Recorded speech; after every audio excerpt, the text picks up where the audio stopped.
The first thing I remember is the silence. Not peace, silence. The kind that follows a world's death, when the last echoes of war sink into dust and even the wind forgets how to move.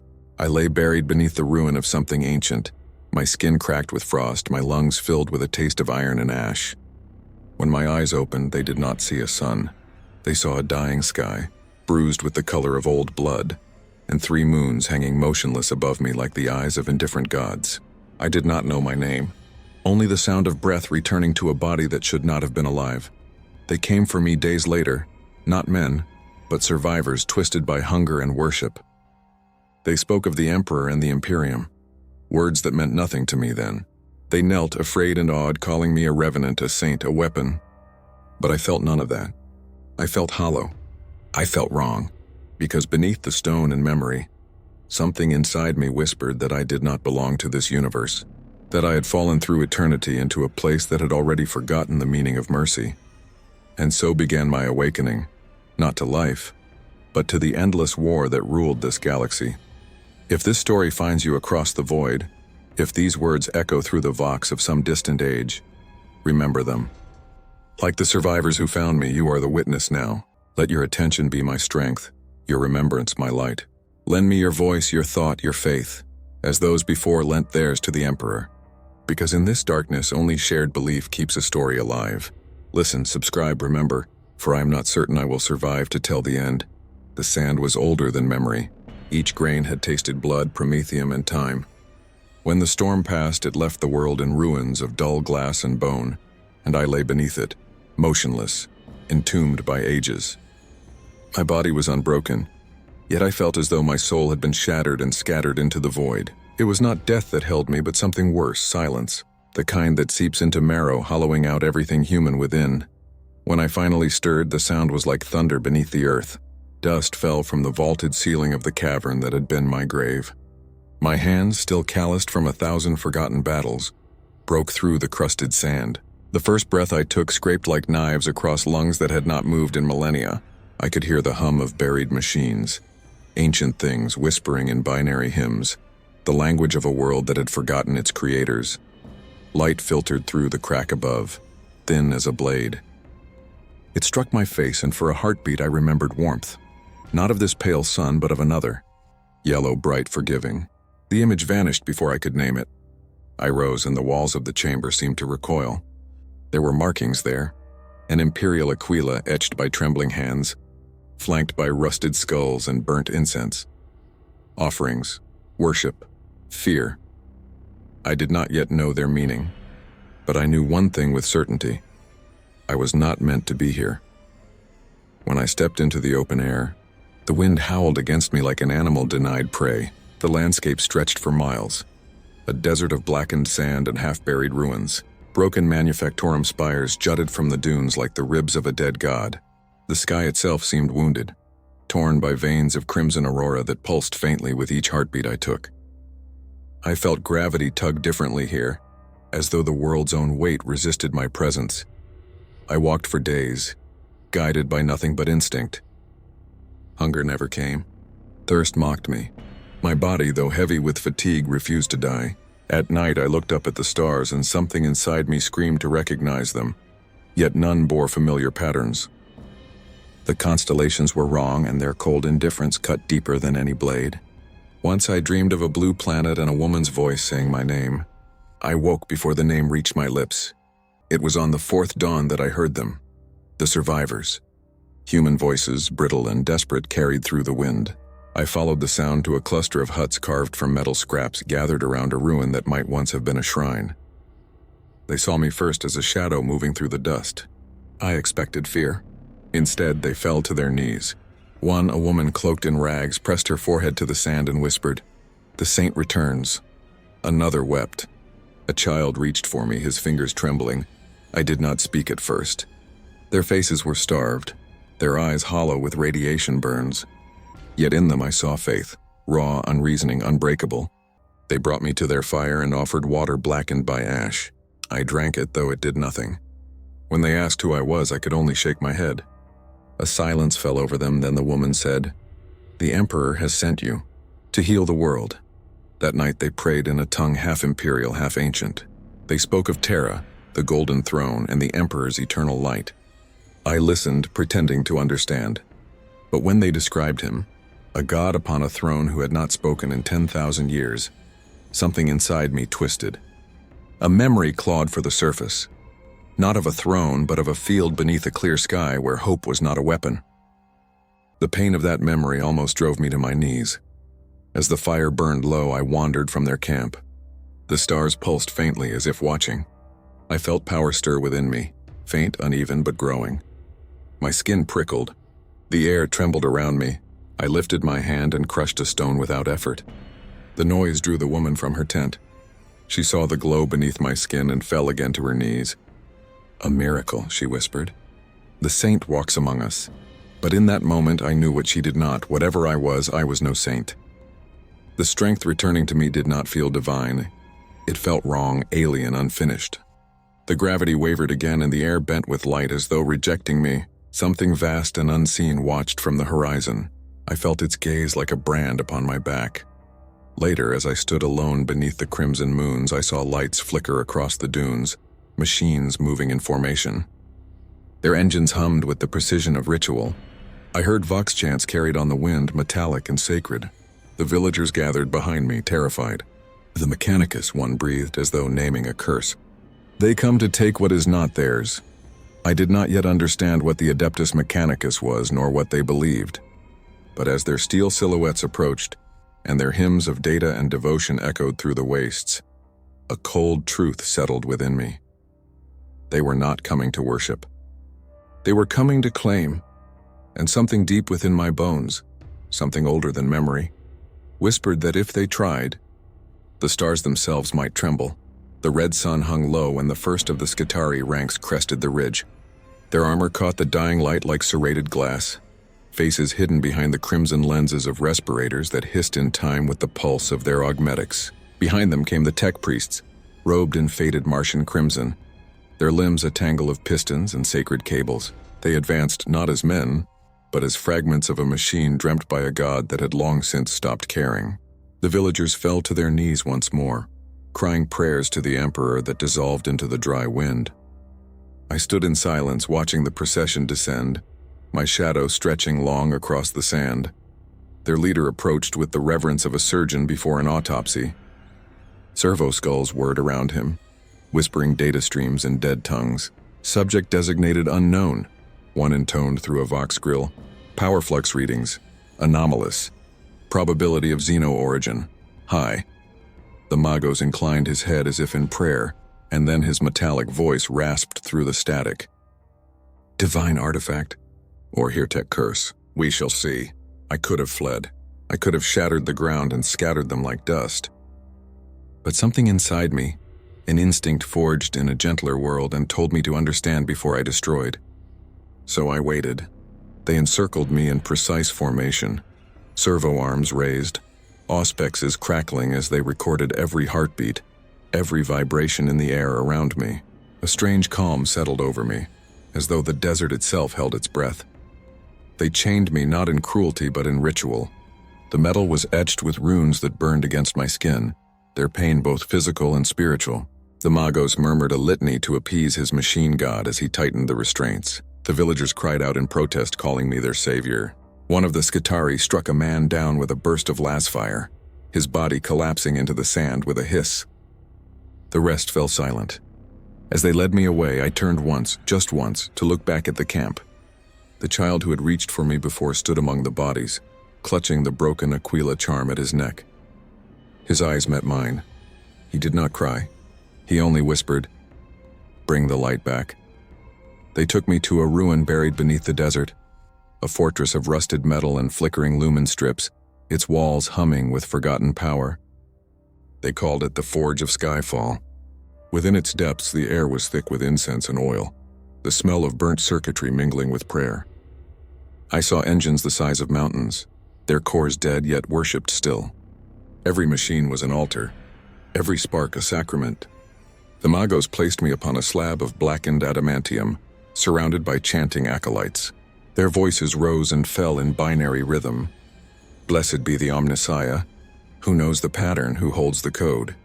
Their hands moved with mechanical precision, attaching probes to my flesh, measuring energy signatures that defied their instruments. One of them whispered almost reverently, "He bleeds not. His tissue resists incision.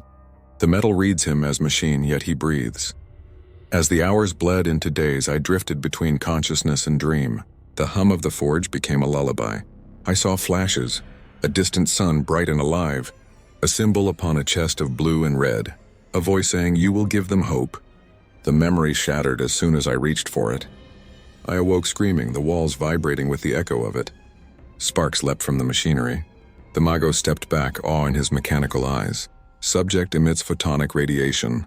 Spectrum. Unknown. No known imperial precedent. In that moment, the chamber's lumen strips dimmed, not from power failure, but from submission. The light seemed to bend around me, feeding instead into my veins.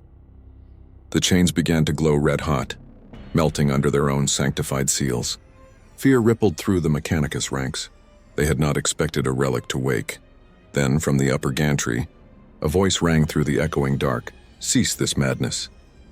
A woman stepped into view, flanked by soldiers bearing the sigil of the Inquisition, a stylized eye marked with 3 vertical bars.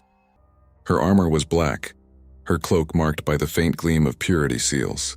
Her eyes were sharp, human, alive, and a rarity in this world of machine devotion. "By decree of the Ordos Hereticus, this being is under imperial custody. Release him."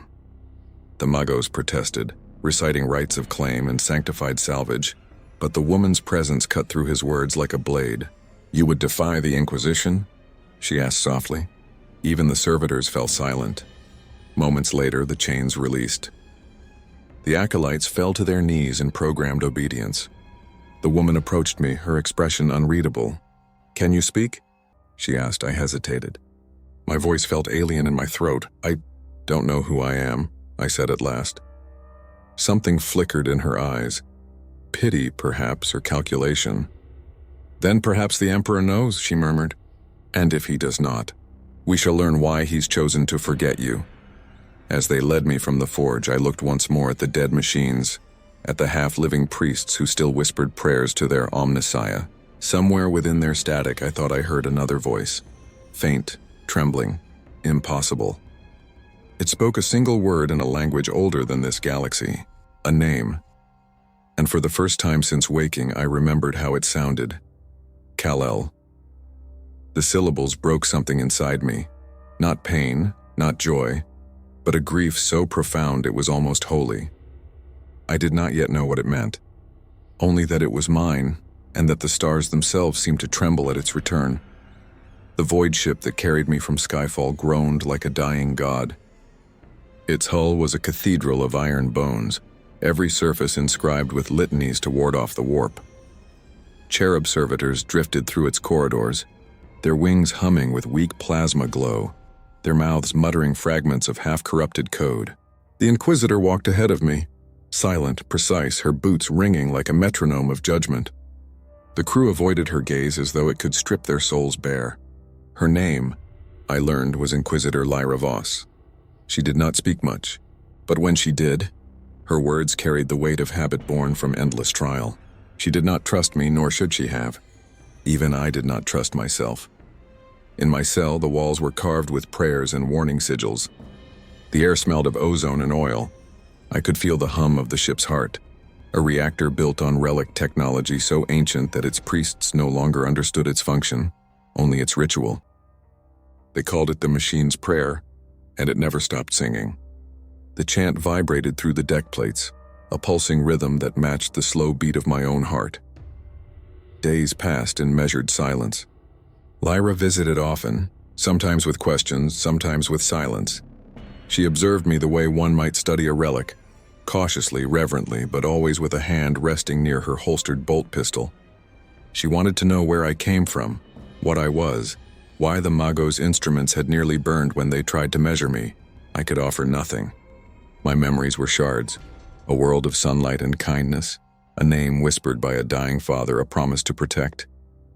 But each time I reached for it, the darkness of this universe swallowed it whole. At night I dreamt of light, not the weak gleam of lumen strips or the cold glare of Mechanicus forges in real light.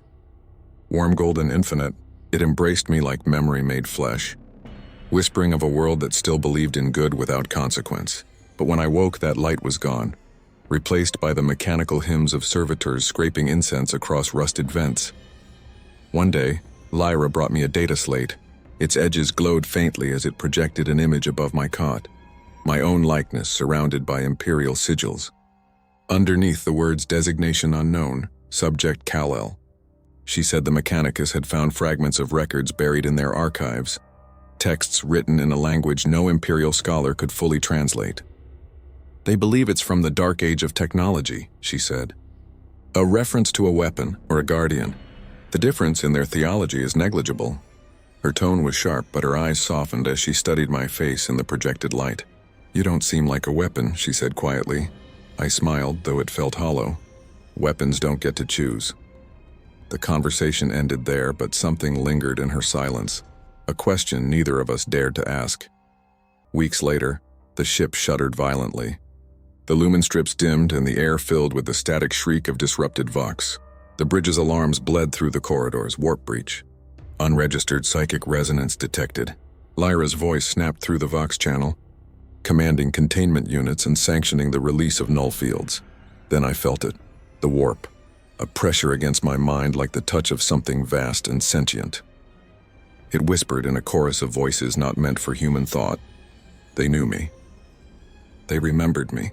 Child of the lost sun, they said, their words seeping through steel and sanctified wards. You do not belong here, yet you shine. Let us show you what your light has become. Pain surged through me.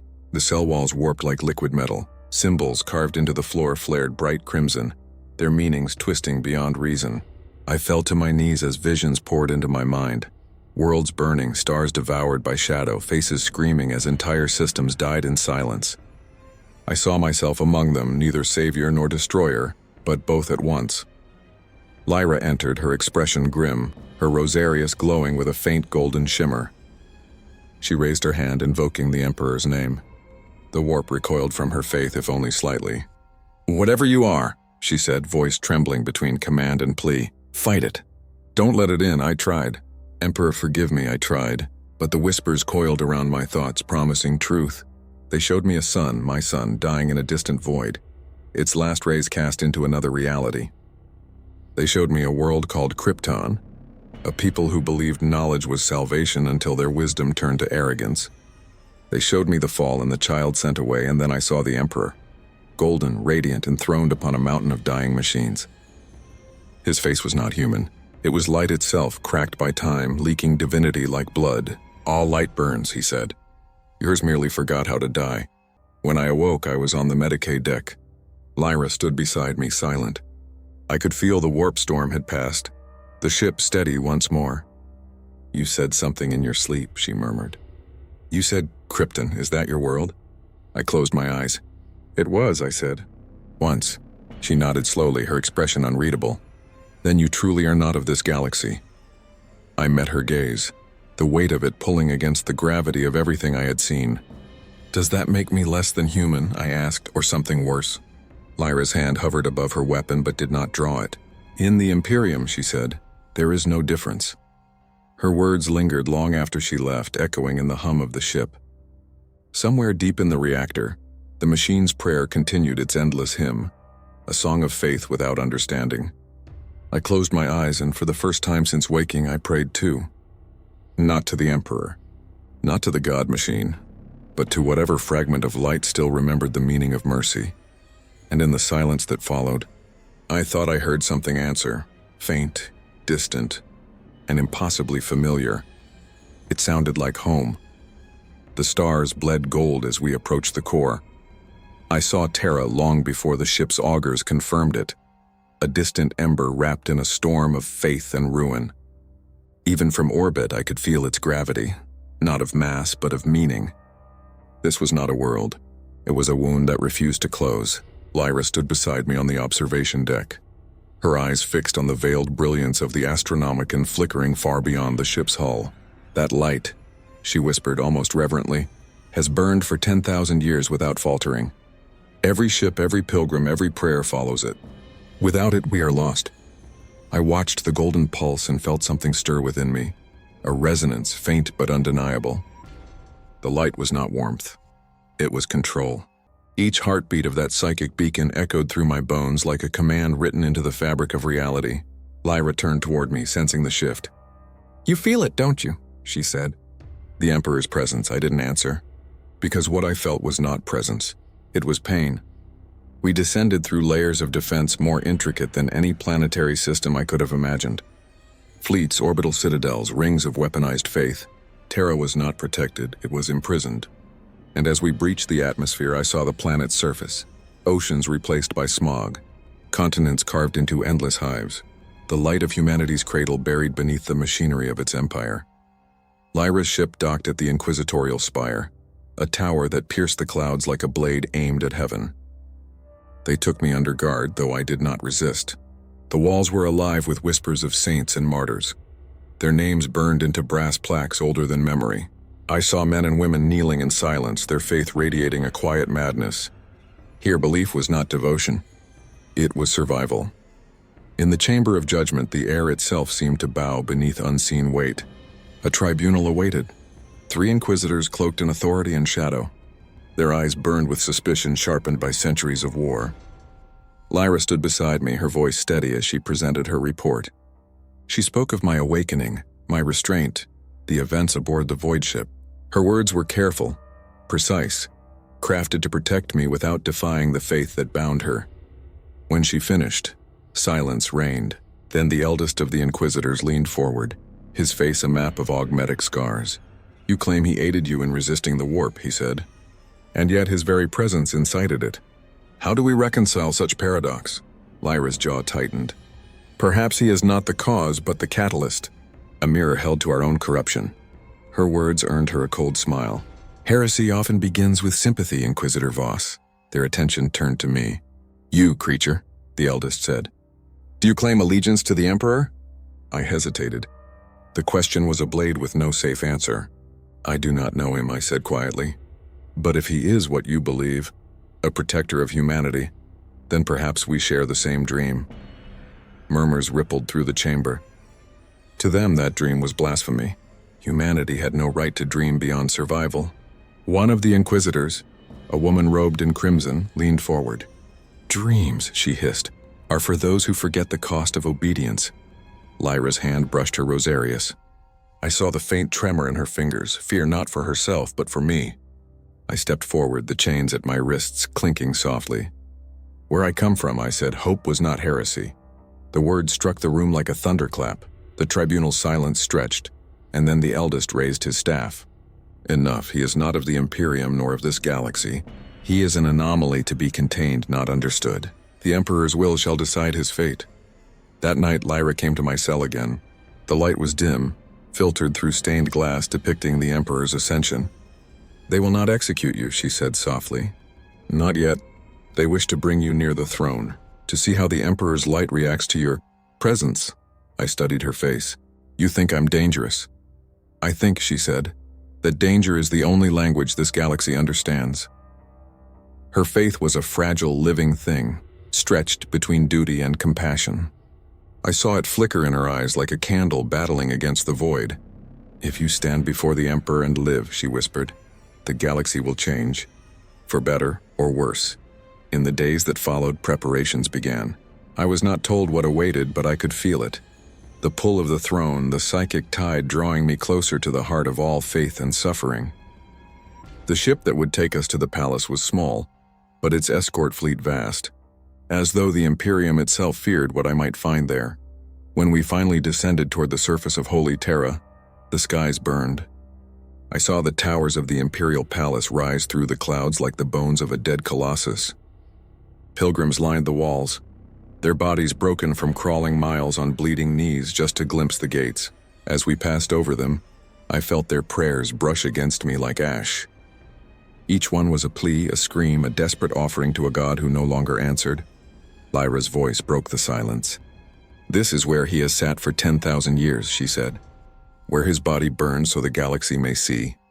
I closed my eyes, and for the first time, I wished I could forget the light. because the closer we drew to Terra, the louder it became, not the Astronomican's hum, but something beneath it. A rhythm that matched my pulse, a heartbeat echoing through the warp itself. And in that resonance I heard a whisper, not in the voice of the Emperor, but in my own. You were not meant to find this world. The whisper faded into the roar of landing thrusters. And as we descended through the golden smog toward the gates of the throne world, I could not tell whether it was warning or destiny. They said the Emperor's palace could be seen from orbit, a continent of gold wrapped in silence and shadow. But standing before its gates, I realized that the truth was far more terrible. It was not a palace. It was a tomb built around a god who refused to die. The air itself was sanctified, every breath thick with incense and the iron scent of blood. Pilgrims knelt in their thousands before the gates, faces pressed into dust, chanting hymns so ancient that the words had lost their meaning. Servo skulls drifted between them, recording prayers that would never be heard. Lyra led me through the crowd.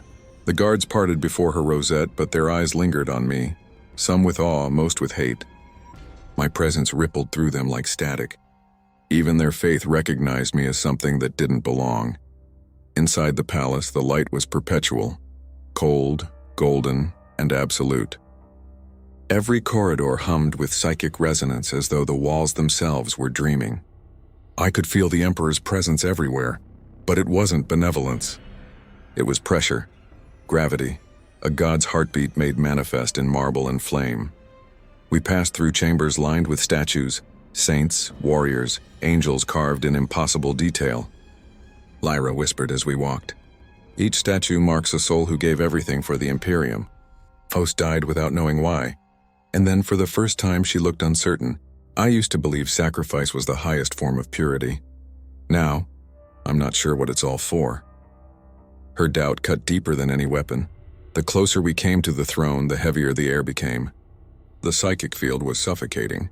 It pushed against my lungs, pressed against my thoughts. My senses began to fracture. I saw flashes of light, fragments of memories that were not mine. Burning cities, screaming angels, the warp tearing open above Terra.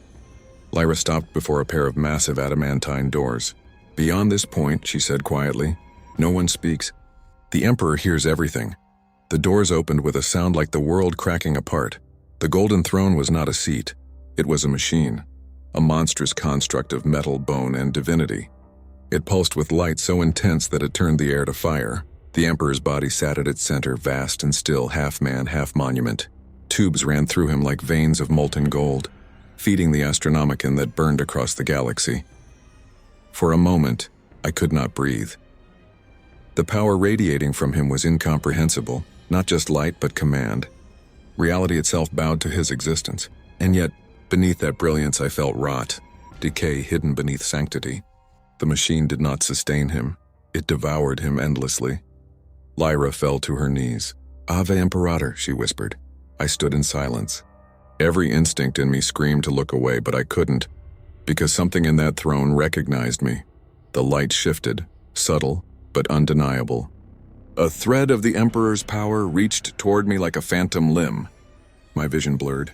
I saw flashes, not memories but echoes. A world under a red sun, a ship tearing through the void, a child lifted from the wreckage of a dying planet. And then I heard it. A voice distant yet familiar resonating inside my skull. "You are not of this creation." The words struck me like a hammer. I fell to one knee, the weight of that truth pressing me into the floor. Lyra looked up in alarm, but she couldn't hear what I did. "You bear power that is not mine," the voice continued, "yet it burns with the same fire. A fragment of the old design." Uncorrupted, my throat tightened. "Who are you?" I whispered. "I am the cage that keeps the stars from screaming," came the answer. "And you, child of another dawn, are the key that does not fit." The light flared, and I saw, just for an instant, the Emperor's eyes open. Gold met blue. Time stopped. The room vanished. The warp itself peeled back. In that void between worlds, I saw him as he truly was, and not a god, but a mind stretched beyond mortality, burning to hold a galaxy together by sheer will. His voice filled the darkness. "If you remain, you will unravel what I have built. Leave, or you will damn them all." "I didn't come here to destroy," I said. "I came to help." You cannot help what does not wish to be saved. And then the vision shattered. I was back in the chamber, gasping, trembling. The throne's light dimmed and silence fell like a blade. Lyra grabbed my arm. What happened? I could barely speak. He spoke to me, her eyes widened. No one hears his voice. Not since the age of apostasy. He told me to leave, I said. She stared at me, disbelief warring with terror. If the Emperor rejects you, the Inquisition will see you as blasphemy incarnate. I looked up at the throne one last time. The Emperor's face was serene, but I could feel the tension beneath it, as if his divinity itself strained to hold me at bay. I think, I whispered, he fears what I might awaken. The chamber guards approached. The light around the throne intensified. Warning, not welcome. Lyra moved between me and the soldiers. Wait, he... A blinding pulse erupted from the throne. The floor split open, throwing us apart. Through the storm of light, I saw the Emperor's body tremble. The machine groaned.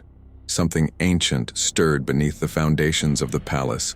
A ripple through the warp itself, and within that wave, a new voice screamed, cold, hungry, infinite. The warp answered. Somewhere in the dark between stars, something woke. The guards shouted, the alarms blared, but all I could think was this. The Emperor had not been warning me away. He had been warning himself. The echo of the Emperor's pulse still haunted the corridors as we fled the throne chamber. The air crackled with the residue of psychic discharge, turning every shadow into something alive, watching. Lyra's voice broke through the alarm klaxons as she pulled me through collapsing corridors of marble and gold. He should not have done that, she hissed. The throne never reacts. Never.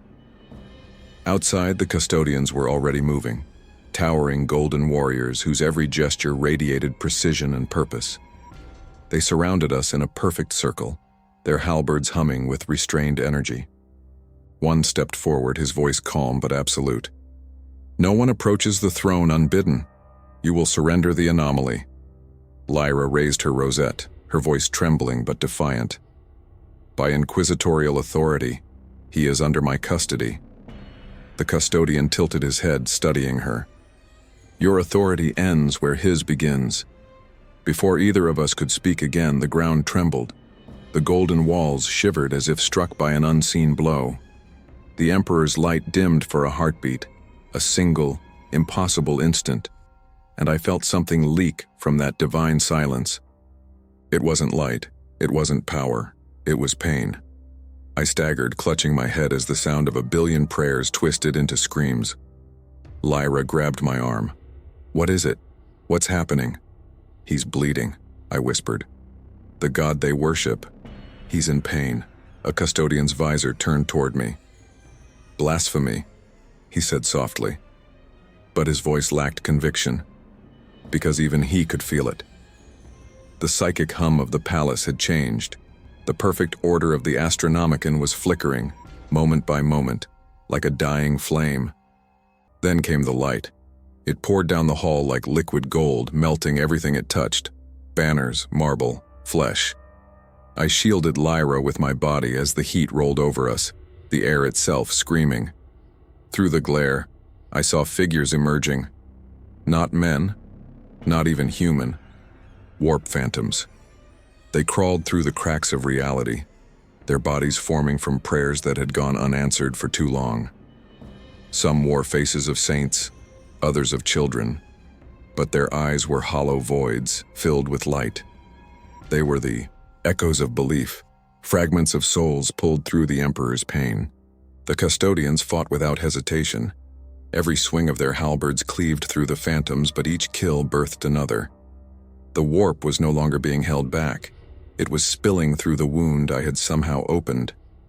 Lyra dragged me down a side corridor. We need to reach the Sanctum Psychana. They might stabilize the field.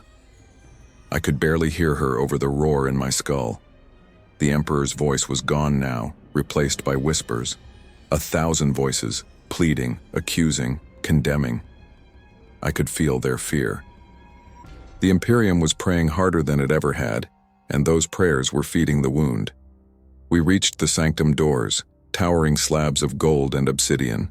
A cadre of psychers waited inside, their eyes alight with blue fire, their bodies twitching under psychic strain. One of them turned toward me as we entered. "You," he rasped. "You're the fracture." Lyra stepped in front of me. "He's not the cause. Everything is shifting around him," the psyker said. "He doesn't belong here. The warp recognizes him as a paradox. It can't decide whether to consume him or worship him." I looked down at my hands.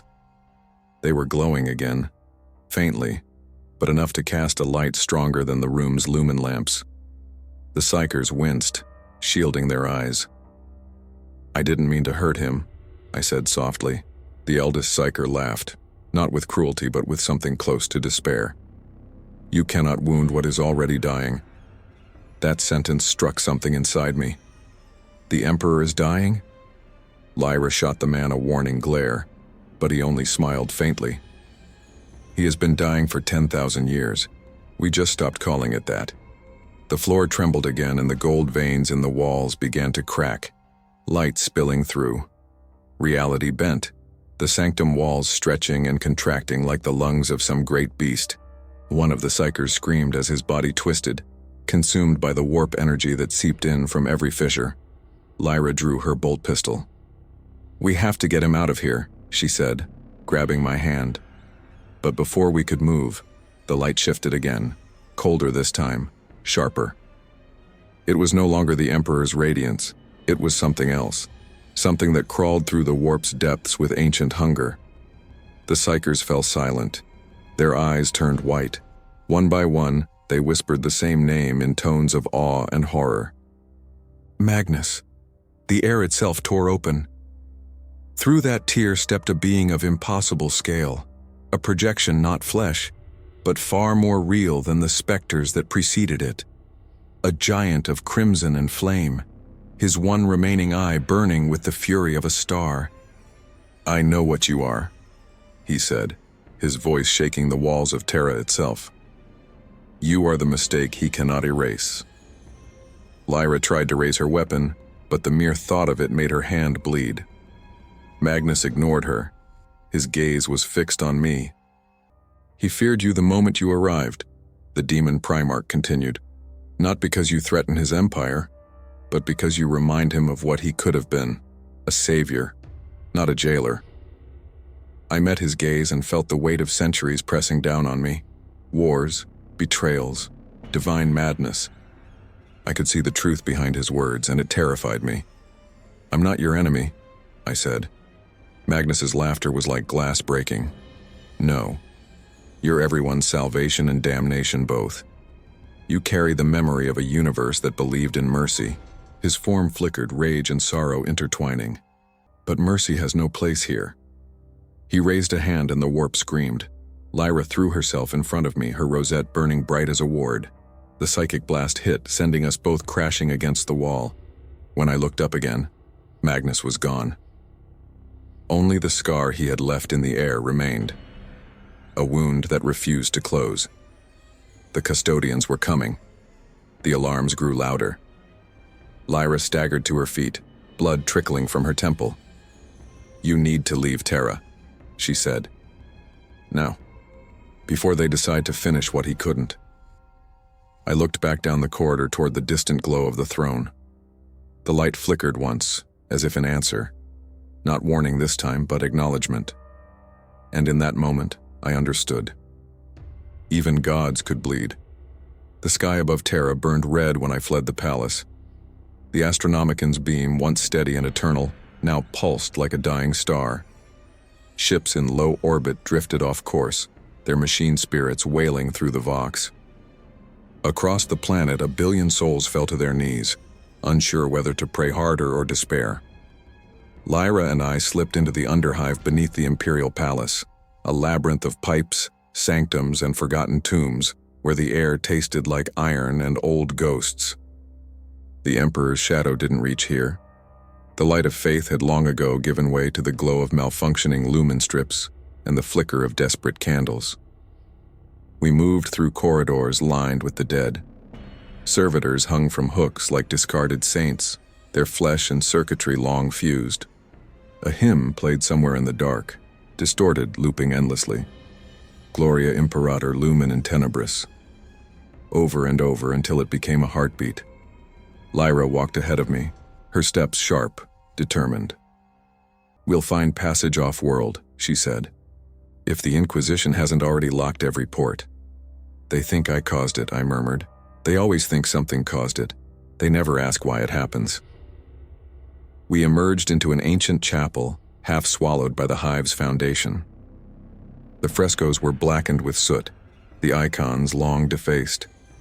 Only one figure remained untouched, a mural of the Emperor holding a sword of light, his face serene, eyes closed. Beneath it, someone had scrawled in blood, "The god sleeps, and the machine dreams of war." Lyra traced the words with her fingers, her expression unreadable. "Do you know what this means?" "It means even their faith is starting to remember it was built on fear." She turned toward me, eyes shining in the dim light. "What are you really?" I hesitated. "A survivor," I said. "Of a world that's gone." Gone? Destroyed. Burned to nothing by a sun that couldn't hold itself together. I was sent away before it happened. I looked down at my hands, still faintly glowing. Where I came from, I used this power to protect. To save here, it only breaks things. Lyra's voice softened. Maybe that's what this world needs. Something to break it before it devours itself. Before I could answer, the ground trembled. Dust rained from the cracked ceiling. Somewhere above, a deep metallic groan echoed through the hive. Lyra's vox clicked to life, an emergency transmission bleeding through static. "All sectors. Psychic rupture spreading. The throne is destabilizing. Repeat, the Astronomicon is failing. Imperial fleet blind." The message cut off. Lyra looked at me. "You felt that, didn't you?" I nodded. "He's losing control. The Emperor." "No. The thing beneath him. Whatever he's holding back." We barely had time to move before the first explosion tore through the upper levels. Fire poured through the tunnels, devouring air and sound alike. Lyra shoved me forward. "Go!" The shockwave hit. The world went white. When I came to, the chapel was gone. The air was thick with smoke, the scent of burnt oil and ozone. Lyra lay a few meters away, blood seeping from a cut across her face. I lifted her gently, her pulse faint but steady. And then I saw it. The sky. It wasn't red anymore. It was open. The clouds had parted, not from storm or fire, but from something vast and alive pushing through the upper atmosphere. I could see shapes moving in the void, immense and writhing, warp-born titans made of light and shadow. Not demons, not gods, but something older. The Astronomicon's beam was no longer a beacon. It was a wound. Lyra stirred, whispering, "What is that?" "Something that's been waiting," I said. The earth shuddered again, and for an instant I saw beyond it all, the warp like an ocean of color and hunger, the Emperor's light flickering in the center of it, struggling against the tide. I saw humanity's prayers twisting into ropes that bound him tighter, not freeing him. Every word of devotion, every act of faith. Another chain.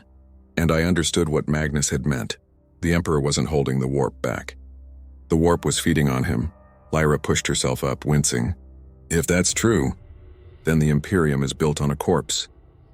On a god who refuses to admit he's dying," I said. We moved deeper into the hive, following the rising heat and the whispers of panic that spread like wildfire. Refugees poured from the upper levels, priests clutching relics, soldiers dragging the wounded, servitors malfunctioning and chanting prayers out of sync. The entire world was coming apart, one prayer at a time. In a shadowed alcove, we found a group of children huddled around a broken servo skull, its eye flickering with faint light. One of them looked up as we passed, her voice small and trembling. "Is the Emperor angry at us?" I knelt, meeting her gaze. "No, he's tired," she blinked. "Then who will keep the monsters away?" I looked at my hands, the faint light pulsing in rhythm with the dying Astronomicon above. "Maybe it's time someone else did." Lyra placed a hand on my shoulder. "If you fight them, the whole galaxy will see you as a god." "I'm not a god," I said quietly. "Just a man who fell into the wrong universe." The ground shook again, harder this time. Somewhere above, an entire hive spire collapsed, the shockwave rippling through the foundations. The warp rift in the sky grew larger, spilling tendrils of light across the heavens. Lyra turned to me. "If you're going to do something, do it now." I looked up, feeling the pull of gravity lessen as my power began to rise. The dust lifted around me, drawn upward by unseen force. My heartbeat echoed like thunder. For a moment, the fear vanished. There was only purpose, clear, bright, unyielding. "I can't save their god," I said, "but maybe I can stop the fall." And with that, I took to the sky. The underhive erupted with light as I broke through the surface, leaving the ruins behind. Above me, the warp storm churned like a living wound, its tendrils reaching down toward Terra's golden spires. I soared into the heart of it, through the burning atmosphere, through the echoing cries of the faithful below. For the first time since I'd arrived in this nightmare world, I felt something close to home: the open sky, the sunlight, the freedom of movement unbound. But as I rose toward the storm, I realized that every fragment of light, every shimmer of energy above me, wasn't just the warp. It was the Emperor's soul screaming through eternity. And he knew I was coming. The atmosphere burned as I ascended. The higher I climbed, the less the air felt like air at all. It became resistance, raw energy pressing against me, as if the planet itself was trying to hold me back. Terra stretched below, a dying jewel of gold and ash. The clouds were on fire.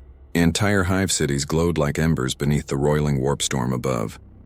The Astronomican's light was no longer a beacon, but a scream, a spire of psychic agony tearing the heavens open from within. When I broke through the final veil of storm and air, I saw the wound itself, the warp pouring into real space like molten glass. It pulsed in rhythm with the Emperor's dying heartbeat, its edges alive, fractal, infinite. Through it I glimpsed shadows that were not stars. Eyes the size of continents opened and shut, ancient beings watching from behind the veil, drawn to the scent of a bleeding god. And then, amidst the storm, I saw him, not the Emperor, not the man bound to his throne, but something vast and luminous formed from his pain. A projection, a reflection, perhaps the last fragment of his will unbound by flesh. It towered over the warp breach, armored in gold and flame, its features radiant and terrible. It spoke not in words, but through the very pressure of space itself. "Why do you rise against me?" I hovered in the storm, lightning dancing across my skin. "Because everything is dying and you refuse to let it change. Change is decay. Decay is chaos. I hold the line." "The line's already broken," I said. "You're bleeding, and the galaxy's bleeding with you. You can't hold this forever. I will hold it until the last star burns cold." The warp crackled. Shapes began to emerge. Demons, titans of thought and nightmare drawn by the duel of our energies.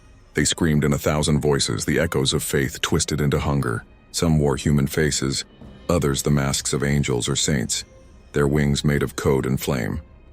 I met them head on. The first impact shattered the clouds below, vaporizing a storm front that had hung over the Pacificus hive for centuries. The demons fell like ash, reforming, lunging again. Every blow I struck burned holes through the warp's fabric, spilling light into darkness. Every blow they landed brought me closer to exhaustion. The Emperor's projection watched in silence, unyielding as if testing me. I reached for the storm, drawing its lightning into my hands. It obeyed, wild and alive, arcing through my veins until the air around me glowed like a sun. I unleashed it, a wave of light so intense it blinded even the warp-born. The demons scattered, their forms unraveling, their screams swallowed by the void. For a heartbeat, the sky was silent. Then the Emperor's image moved. One step forward and the warp bent beneath him. "You would defy eternity for a dying species?" "They're not dying," I said. "They've just forgotten how to live. They are my children. They're your prisoners." The projection's eyes burned like twin suns. The force of his gaze sent shockwaves through the stratosphere, tearing fragments of orbiting debris into dust. "You presume to understand sacrifice?" he thundered. "You have not seen what I've seen, what I've endured. You think mercy will save them? Mercy is what damned them." His voice hit like a weapon, a wall of thought so immense it drowned out my own heartbeat. I fell through the storm, the clouds flashing past like rivers of fire. Every instinct screamed to fight back, but his power was beyond anything I had faced. It was not strength born of will or rage, it was necessity. The raw determination of a being who had spent millennia holding the galaxy together by force alone. I stopped my fall just above the lower cloud banks. The ozone thick in my lungs, the storm clawing at my skin. "Maybe you're right," I whispered. "Maybe mercy won't save them. But neither will fear." The light above wavered. For the briefest instant, a fracture in the Emperor's radiance. I saw his face in that shimmer, not the golden god, but the man beneath. Tired, unendingly tired. "You are not of this universe," he said. "You cannot understand the price of survival." "Maybe not," I said. "But I know what it costs to stop caring." And then I rose again, faster, brighter. The storm bent around me as I pushed through the warp rift itself. The world fell away. On the other side was not chaos, but silence. A silence vast enough to swallow thought. The warp here was pale, trembling, stripped of its usual madness. And at its center I saw something unexpected. Fragments of other worlds. Other possibilities. Echoes of civilizations that could have been. I saw Terra without its chains. Humanity without its fear. The Emperor's voice followed me even here. "Do not look. It is illusion, temptation. The warp offers you everything you think you've lost." "I've already lost everything," I said. "What's left to tempt?" The rift began to close around me. I could feel the Emperor's will tightening, reality itself trying to cast me out. I fought to hold it open, not with rage, but with light. Not the warp's false luminescence, but something older. The pure radiation of a living sun. For a moment, the two lights met, and his and mine. Warp and flesh, God and man. And Terra saw daylight again. The storm above the palace split, revealing a sky the color of dawn. Billions looked up, believing it was a miracle. The priest screamed that the Emperor had spoken. The Inquisition declared it divine wrath. But Lyra, wherever she was in the chaos below, she would know the truth. It wasn't a god that broke the clouds. It was a man. The rift sealed behind me with a sound like the universe taking a breath. The warp quieted. The light faded, and in the sudden calm, a whisper followed me back through the void, and faint, ragged, and human. "If you save them, you will become me." I fell through the atmosphere like a burning comet, the clouds parting before me, the light dimming until all that remained was the echo of his voice. And for the first time since my arrival, I felt fear not of death but of becoming exactly what I came to fight. I don't remember landing. Only the stillness afterward, the kind that comes after planets die. The ground was cracked obsidian, hot beneath my hands. The sky was ash gray, quiet. Not a scream, not a machine, not even wind, just silence. Terra's storms had ended. For the first time in millennia, the clouds parted enough to show the stars. They looked wrong. Dimmer, further away, as if the galaxy itself was holding its breath. I could still feel the echo of the Emperor's power in the void above, faint but omnipresent like gravity. A reminder that the wound wasn't healed, just sleeping. I stood in what used to be the ruins of the Imperial Palace's outer ring. The air shimmered with the residue of psychic fire. The marble was dust, the gold plating blackened. Somewhere beneath the rubble, the faithful were already rebuilding altars, trying to make sense of what had just happened. They would say the Emperor had manifested. They would say he had burned away corruption, tested their devotion, spared the worthy. They would never say a stranger had defied him. I walked until I found the edge of the devastation, a collapsed chapel, its spire bent like a broken spear. That's where I saw her again. Lyra, kneeling amid the ashes, her robes torn, her hands stained with soot. She wasn't praying, just breathing, staring at the horizon as if it had finally stopped screaming back at her. When she looked up and saw me, she didn't flinch. "So it was you," she said softly. I didn't answer. Words felt empty after what I had seen. She rose slowly, her eyes tracing the cracks that webbed across the sky. "They'll call this a miracle." Already, Voxcasters are spreading the word. The High Lords say the Emperor has reasserted his will. The Mechanicus say it's a sign of cosmic synchronization. The Inquisition is burning anyone who suggests otherwise. Her gaze settled on me. "And what do you say it was?" I stared at the rising light. "A warning," she tilted her head. "From him?" "No," I said. "From me." We stood in silence for a long time. The sun was setting. An actual sun, not filtered through the eternal haze of the palace's dome. The light was fragile, hesitant as though the world didn't quite believe it was real. Finally, she spoke again. You changed something. I can feel it. The psychic static is weaker. The warp's pull, it's quieter. You did that, I shook my head. I only gave them a choice, she frowned. A choice to do what? To stop worshipping fear. She laughed once, bitterly. You don't understand humanity. Fear is all we have left. Then they'll die by it. Lyra's eyes softened. And if that's what they choose? I didn't answer, because I'd already seen that future, in the warp's pale reflection. Suns burning out one by one, voices fading into silence, the Emperor's dream fossilized into ritual. It wasn't just death, it was surrender. She stepped closer, her voice barely above a whisper. You fought a god. You saw his face, and yet you came back. I had to. Why? Because he was right about one thing, I said. If I save them all, I become him. Her hand trembled as she reached for me, not out of fear but understanding. Then what will you do? I looked toward the heavens. Find another way. The word sounded hollow even to me. The galaxy didn't forgive another way, it consumed it. I had seen what mercy looked like in the Imperium. An execution without screaming. I had seen what hope looked like. A whisper drowned by 1,000 hymns. But somewhere beyond the dying stars, beyond the Emperor's fading light, I felt something else stirring. A pulse, faint, rhythmic life. Lyra followed my gaze. What is it? A signal, I said. Old weak, not Imperial. Not chaos, she frowned. From where? I closed my eyes. The echo was distant, buried beneath static, but I could still trace it. Not to any world I knew. Not even to this reality's map. Somewhere forgotten, Lyra's breath caught. The lost systems? No, I said. Further. The message was faint, almost a whisper, but the language. I knew it, Kryptonian. My chest tightened. A sound I hadn't heard since the day my world burned. A voice shaped by science and stars, not prayer and fire. Lyra saw my expression. What is it? Something that shouldn't exist, I said. Something that shouldn't be calling me. Her eyes narrowed. Then it's a trap. Maybe, but you're going anyway. I nodded. Lyra exhaled, her voice trembling between awe and grief. Then this isn't the end. I looked at her, really looked. Her face was streaked with ash, but her eyes still held that flicker of defiance, the same one that had led her to defy the Inquisition, to follow me into the storm. No, I said. It's not, she smiled faintly. Then go, before the silence ends.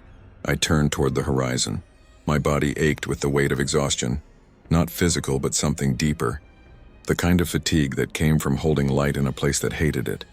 As I rose into the sky, the world below shrank. Terra, ancient and scarred, faded beneath the twilight. I could see the ecclesiarchy's spires flickering to life again, hear the echo of 1 billion hymns rising to the wounded stars. Faith was rebuilding itself already, desperate and unbroken.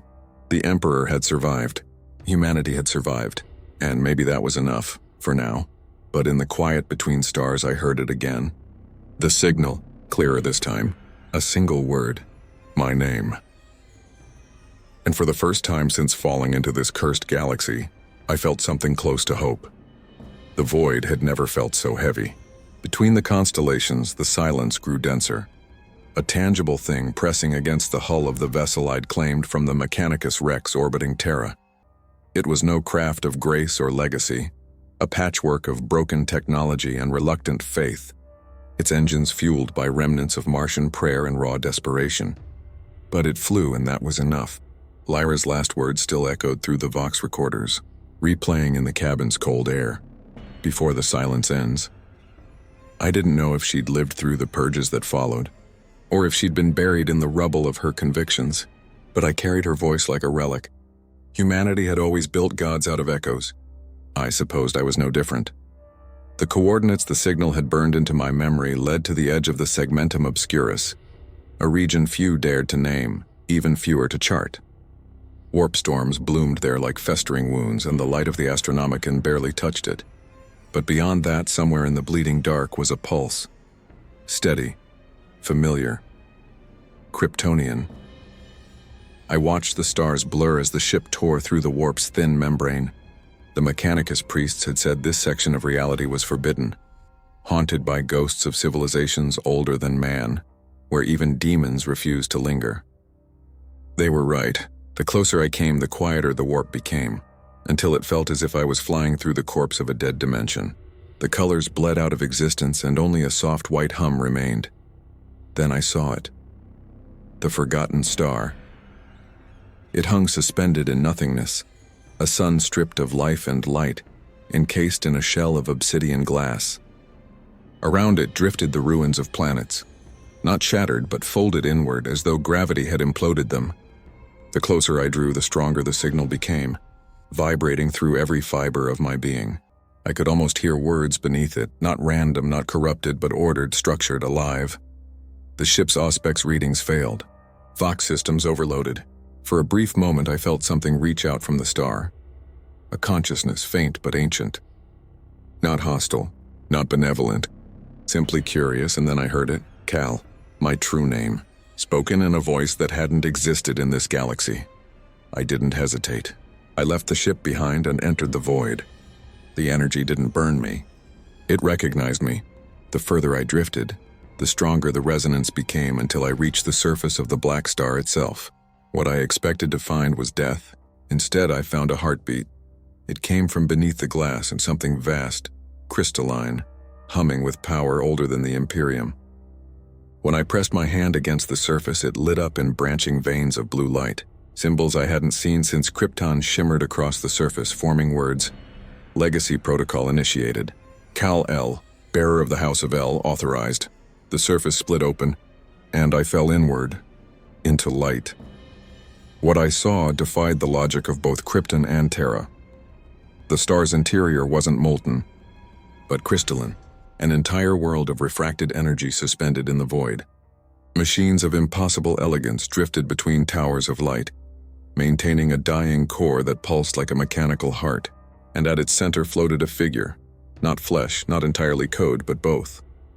My father's face, or rather, what remained of him.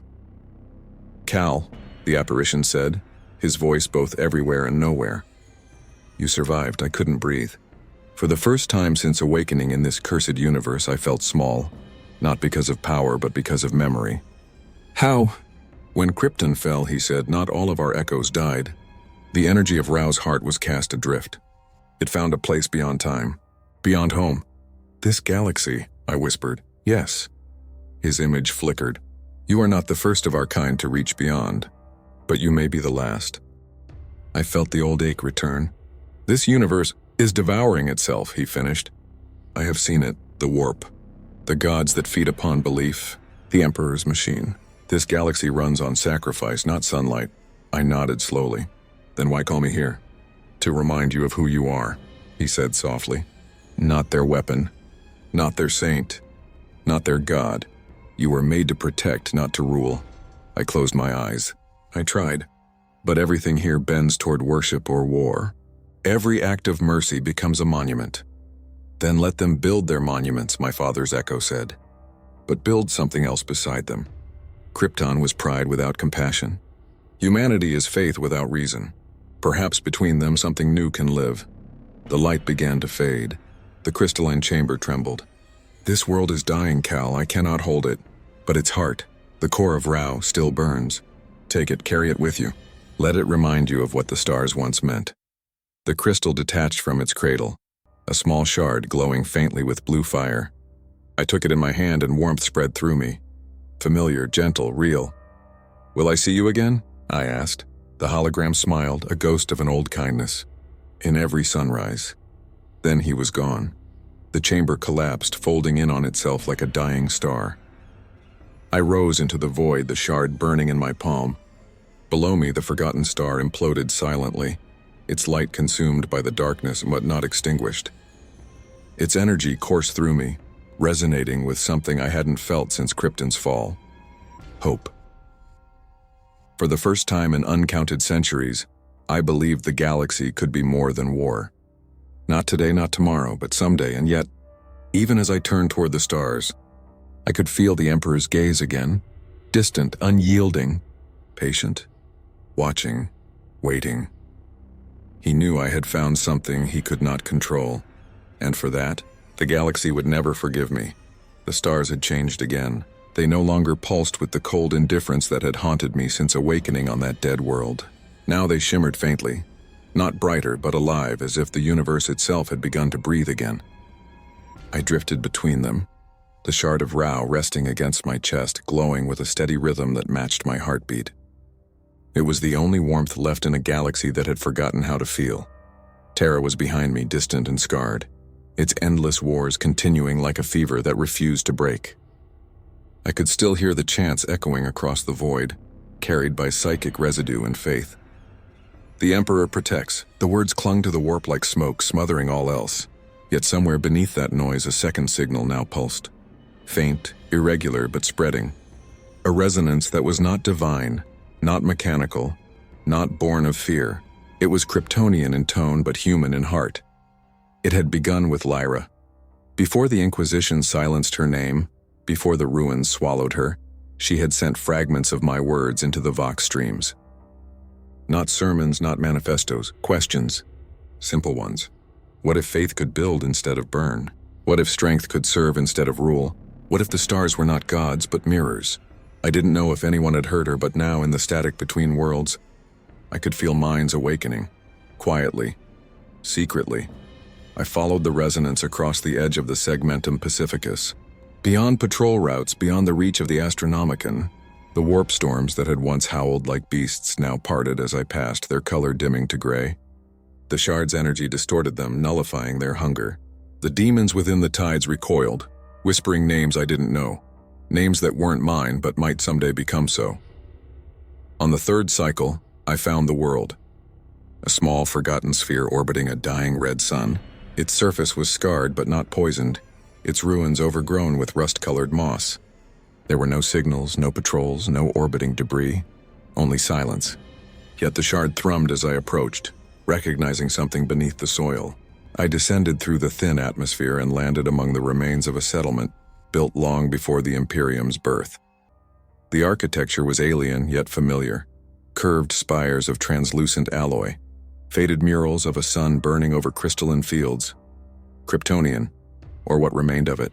Perhaps a failed colony ship had crossed the stars before the fall, crashing here in this brutal galaxy and being forgotten.